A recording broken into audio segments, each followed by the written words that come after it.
Hello and welcome to livealittlehigher.com. Sunday night we will be celebrating Shavuot. It is the holiday, the season of the giving of the Torah. It's known as the giving of the Torah. And why is it the giving of the Torah and not the receiving of the Torah? Because Hashem is always giving us the Torah. He's there to give it to us, but we are the ones that have to accept it and we have to receive it. So we commemorate the time when 50 days after the Exodus of Egypt, after the Jews left Egypt for 49 days, they were getting ready to be able to receive the Torah on the 50th day, on the 6th of Sivan. And on this day, the Jewish people stood at Mount Sinai and received the Torah from Hashem. And so from then on, Jews were a Torah nation whose chief occupation would be Torah study and observance of mitzvot. So the whole purpose of the Jewish people is Torah and mitzvot. That's it. That's our purpose, that's our mission. If you're asking why am I in this world, what is my purpose, what is my mission, this is your purpose and this is your mission. So if you're a doctor, a lawyer, a mother, an accountant, a CEO of a company, if you are a taxi driver, an Uber driver, whatever you are, this is not your purpose and this is not your mission. This is only the tools that God gave you in order for you to fulfill your purpose and your mission. So through being a mother, if you're doing things the way Hashem wants you to do them, then you're fulfilling Hashem's purpose in this world by taking care of by having babies, by taking care of them, by taking care of your family, by making sure that they're loved and nurtured and given everything they need to become good people in this world. It's a huge mission. So if you're asking yourselves, look at where you are right now in your life, what you're doing every day, and make it purposeful and meaningful. It's not, people don't have to be around looking for a purpose and a mission. That doesn't make sense. It's whatever you are, wherever you are, doing whatever you are, do it in a holy way, do it in the way that Hashem wants you to do it. So even before this awesome event, our forefathers, Abraham, Isaac, and Yaakov, before the giving of the Torah, they used to fulfill the mitzvot. And as it says, our father Abraham observed the whole Torah before it was given, as stated, because Abraham listened to my voice and I kept my charge, my commandments, my statutes, and my Torah. But there is a cardinal difference between the mitzvot that were taken care, that were performed by the forefathers, from the mitzvot that were performed by the Jews after the giving of the Torah. So what's the whole thing of giving of the Torah? Why did we have to do everything we did to be able to receive this Torah? And why are we commanded to keep it in such a way? So we're going to see. The Midrash states that when the Holy One, blessed be He, created the worlds, He decreed and said that the heavens belong to God, but the earth He gave to the children of man. So when Hashem, He created the world, He says the heavens are mine and the world is yours. So from there we see that, the spiritual and the physical are completely separate realms. They don't merge. They have nothing to do one with the other. Hashem is up there and we're down here, right? So then we see that Hashem wished to give the Torah, and when He wished to give the Torah, He abolished the original decree and said, the lower regions shall ascend to the upper regions, and the upper regions shall descend to the lower regions. And this is in the Midrash. So what happened? When Abraham, Isaac, and Yaakov used to perform mitzvot, it was a holy, very spiritual act. But, for example, there was not such a thing as a Torah scroll. There was not such a thing as a mezuzah. There was no such thing as tefillin. So they would keep the whole Torah, and they would strap a piece of leather in their arms. They would pray, And the minute they took it off, they would throw it away because this strap of the leather didn't sustain holiness because it was a separate act. So what happens is that the heavens represent spirituality and holiness, and earth, everything physical and mundane. This was before the Torah was given. And so we see that the moment that Hashem gave the Torah to the Jewish people, he removed this barrier of the heavens and the earth. He took it away. And so the giving of the Torah, Hashem, he made the physical with the capacity of becoming spiritual and maintaining its status. So we see that the heavens, that which is upper, would now be joined with the lower, with the earth, and the spiritual would affect the physical, and the physical would affect the spiritual.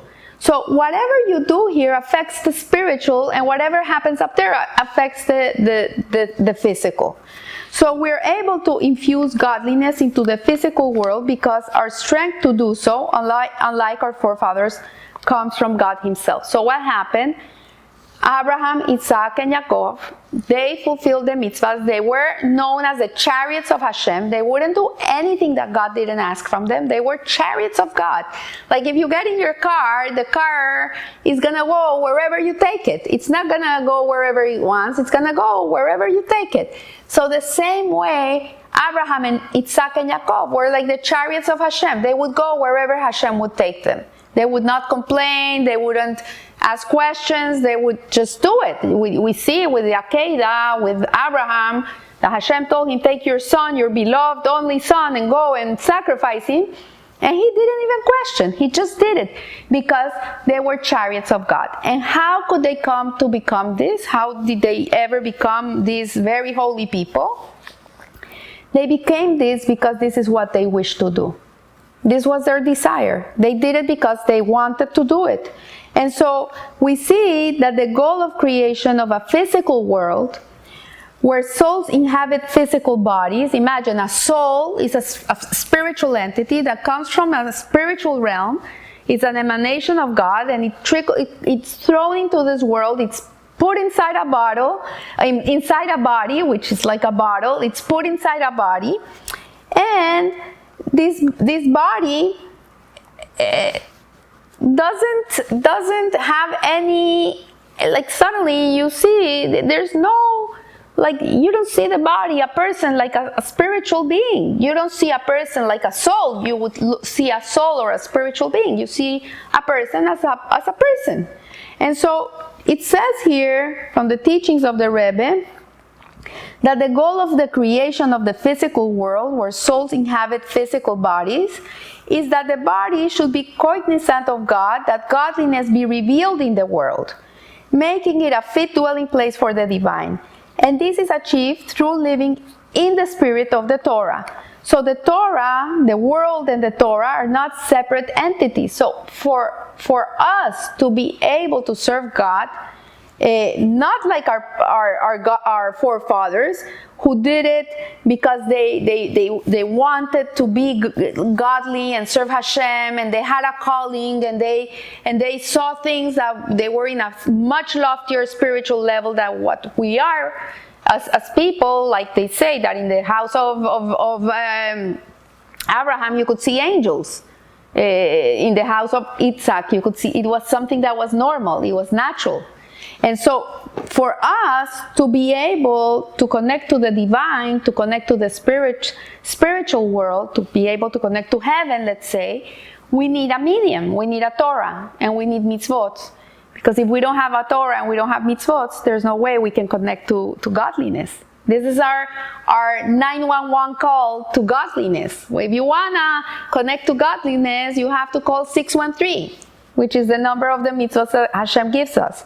So we see that it's not that one is not a Torah Jew only in an environment of Torah, and outside follows the dictates of secular society. So we see that Hashem doesn't want a Jew to be only connected to God when he goes to the synagogue or when he's learning Torah. He wants a Jew to be a Jew always, a full-fledged Jew, a person that even in his business, he's doing things with the halacha, with the Jewish code of law, fulfilling mitzvot, paying his employees on time, treating them correctly, not overworking them, not taking advantage of them. There's so many laws in business of how you have to behave that when a Jew works in this way, then he is making his life very holy and his business becomes very holy. So at Mount Sinai, it was the 10 Commandments which were openly given to the Jews.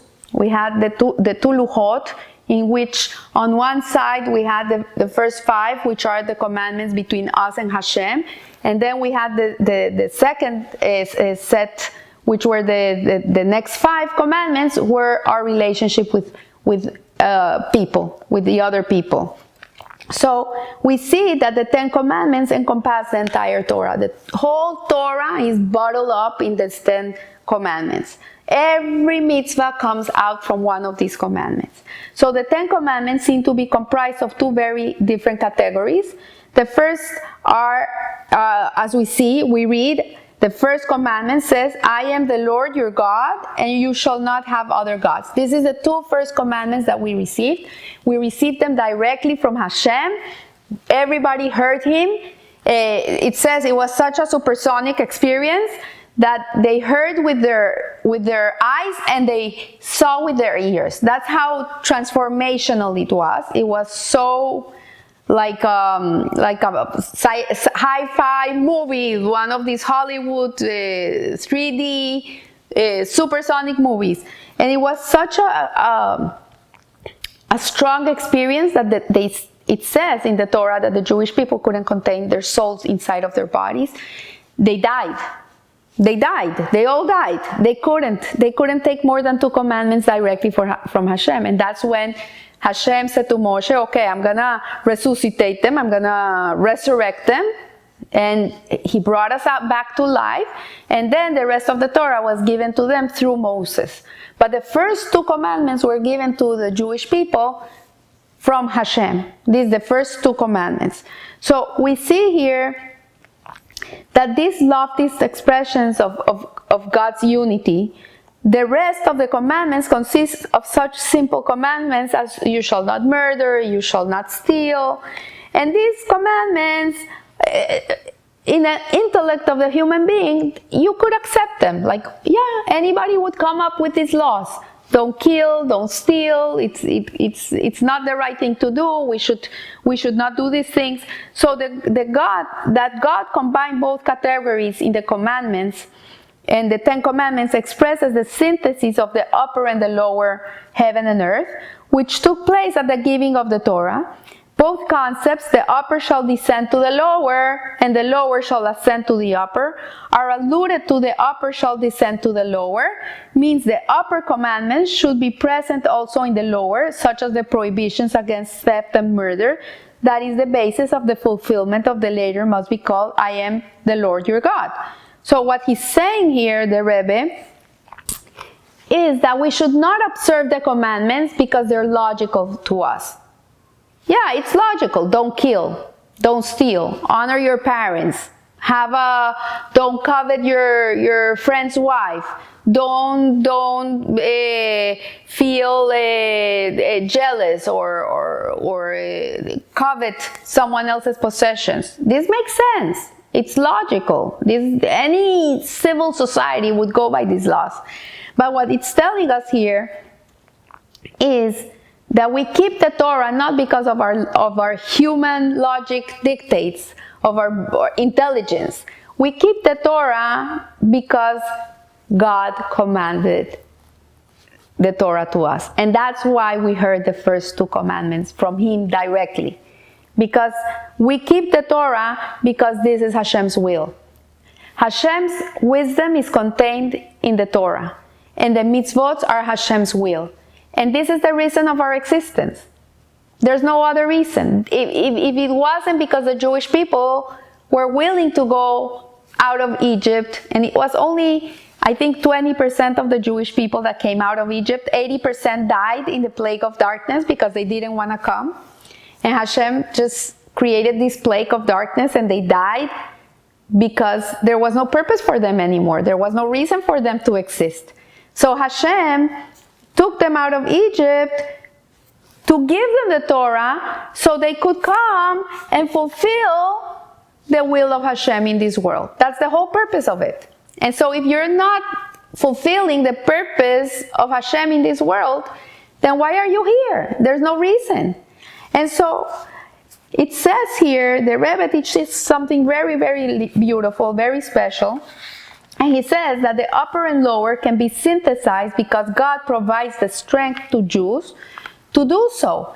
He gives us a Torah, He gives us the mitzvot, and it's so close to our heart that we can do it. It's something that is natural for us. It's unnatural for a Jew to live a life that is not a Jewish life. That's what's not natural. It's not natural for a Jew to be eating non-kosher food. It's not natural for a Jew to not keep Shabbat. It's not natural for a Jew to not dress in a modest way. It's not natural for a Jew to be talking bad about other people. This is not the essence of a Jew. This is not our makeup. This is not what we're made up to be. So what it's saying here is that the word of the first commandment, the wording of the first commandment encapsulates everything there. And it says, I am the Lord your God. And then it says, who took you out of Egypt. But this, I am the Lord your God, is three relationships that we have with Hashem. So God, the word God at the end, represents godliness in creation. It represents the name of God, of Elohim. Hashem has different names. It doesn't mean there's different gods. It's the same God, but every name shows a different facet of Him. So it's like to say, oh, you know, Margie she's sweet, but she's funny, but she's also very strict, you know. So each facet would be given a name. So this name God represents the name of Hashem, which is Elohim, which the numerical value is the same numerical value to the word Teva, which means nature. And this is a finite representation of Hashem in this world. So Hashem, really, there's a oneness of God. I am the Lord your God means the unity of Hashem, like everything is a God. But God is also concealed in nature. And so the same, the umbrella that protects you from the shade is the same thing. The umbrella and the shade are one. It's the same thing. It's Elohim. And so what it says here is that God represents the godliness in creation. And it's the name of Hashem that is imbued in nature. And this is in the Zohar.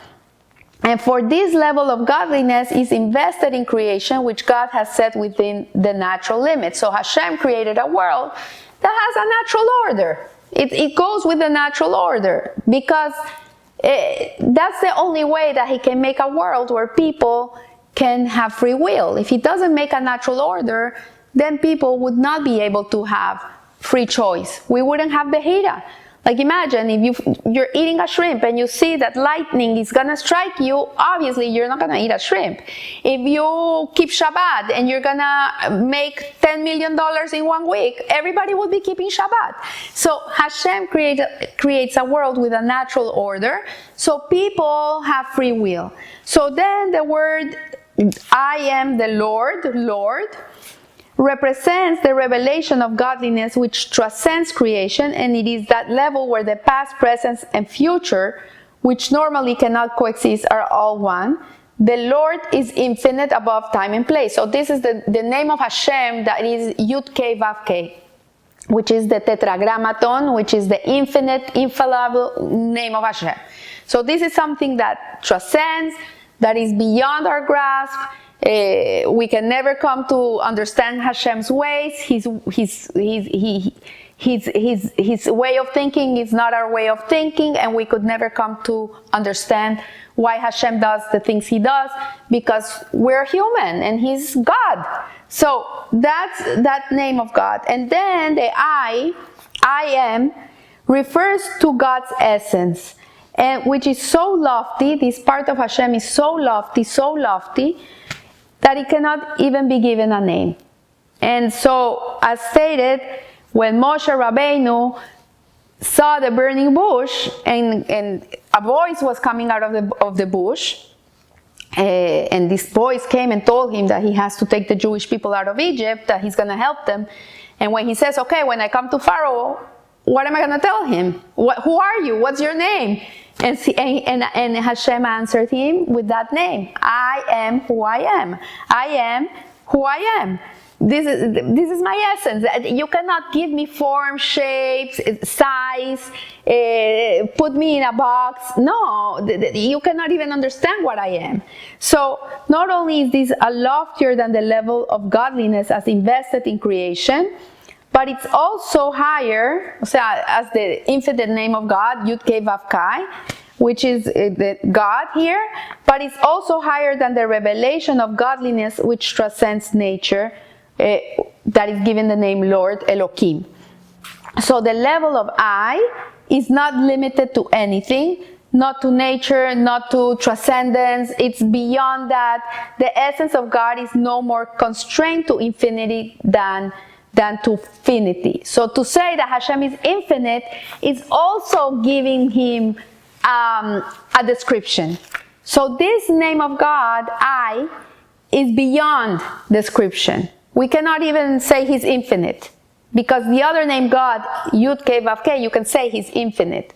But this I is beyond infinite. We cannot even give it a description, because it would limit him, even if you say that he's infinite. So infinity,